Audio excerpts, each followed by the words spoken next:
Madame Bonifoy. Madame la Ministre, merci d'être devant nous ce matin. J'ai été extrêmement attentive à toutes les réponses que vous avez faites au questionnaire. Alors, c'est vrai, j'ai la chance puisque, comme je comprends et parle le français, il m'a été aisé de les reprendre. Mais je voulais souligner un certain nombre de points sur lesquels vous donnez des réponses très claires et très franches, notamment sur le facteur de conformité. Ça a été dit préalablement par M. Gerbrandy. Le fait que nous n'ayons pas aujourd'hui ce facteur de conformité à 1 est dommage et je vous remercie d'indiquer que vous souhaitiez qu'il y ait ce facteur de conformité. Sur la question du rôle du CTVM, ce sera peut-être une de nos observations sur le fait que ce sont des personnes techniciennes et pas des responsables politiques qui prennent des décisions. Je crois que ça doit également être noté.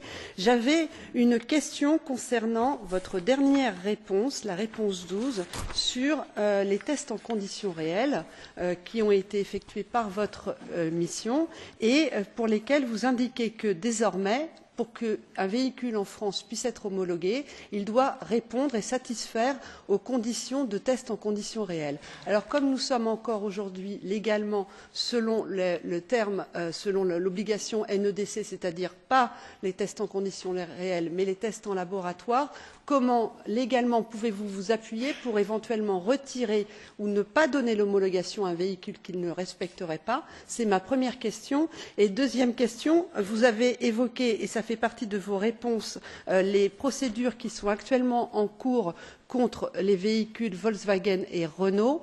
Est-ce que vous pouvez nous en dire plus? Et comme vous indiquez dans votre réponse qu'il serait envisagé de retirer l'homologation, qu'attendez-vous pour le faire ou en tout cas quelles sanctions pouvez-vous prendre puisque la réglementation 715/2007 indique que ce sont pas au pouvoir judiciaire mais aux autorités nationales d'appliquer et d'élaborer des sanctions dès lors qu'un constructeur ne respecte pas cette réglementation.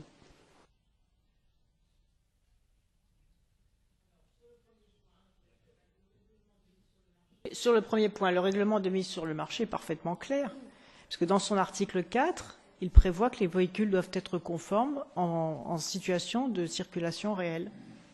Donc la base juridique, elle est parfaitement claire. Sur le deuxième point, nous allons demander aux investigations des services de répression des fraudes et à la justice de nous communiquer les éléments qui nous permettront de voir s'il faut procéder à des retraits de mise sur le marché. Et moi, je fais confiance D'ailleurs, je dois quand même dire que ça n'a pas été facile pour les constructeurs, notamment pour les constructeurs français qui voyaient tout d'un coup un membre du gouvernement.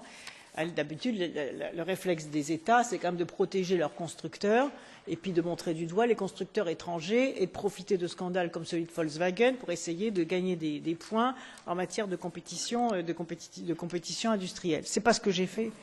C'est pas ce que j'ai fait. J'ai contrôlé toutes les marques, y compris toutes les marques françaises, dans les mêmes conditions que les marques étrangères. Personne, aucun autre pays européen n'a fait ça. Et donc maintenant, j'en assume les conséquences et les responsabilités. C'est-à-dire que maintenant, effectivement, il faut que soit que je retire des autorisations de mise sur le marché, soit que je demande aux constructeurs qu'est-ce qu'ils comptent faire pour se mettre aux normes. C'est ce que j'ai fait. Et je dois dire qu'ils ont joué le jeu. Aucun constructeur n'a refusé, par exemple, de venir devant la commission.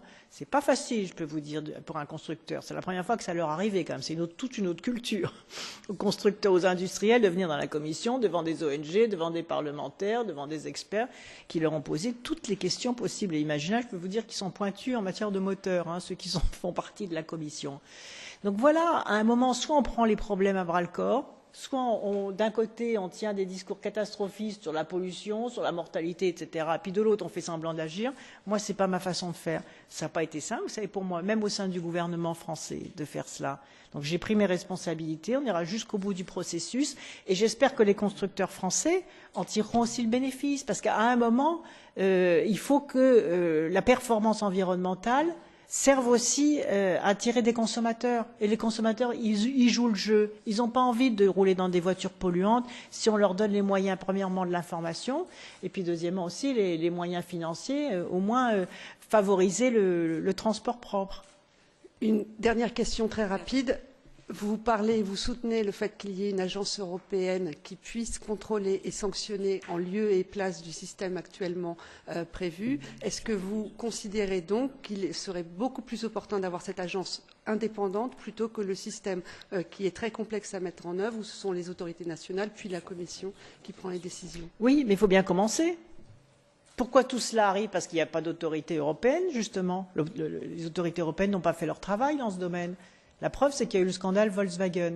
Voilà, Donc, très bien. voilà. Donc, des bien, pays prennent des initiatives. Je souhaite toujours qu'il y ait un organisme européen, pas une nouvelle bureaucratie européenne, un organisme européen qui pourrait justement homologuer et contrôler les organismes nationaux et faire en sorte que les bonnes pratiques puissent se généraliser et donc qu'on fasse des économies aussi de coûts. Je répète, c'est 3 millions d'euros le dispositif que j'ai mis en place. Donc si on mutualise les coûts, les savoir-faire, les technologies, collectivement on sera plus fort et collectivement il n'y aura pas de compétition déloyale d'un pays européen vers un autre. Merci. Mr.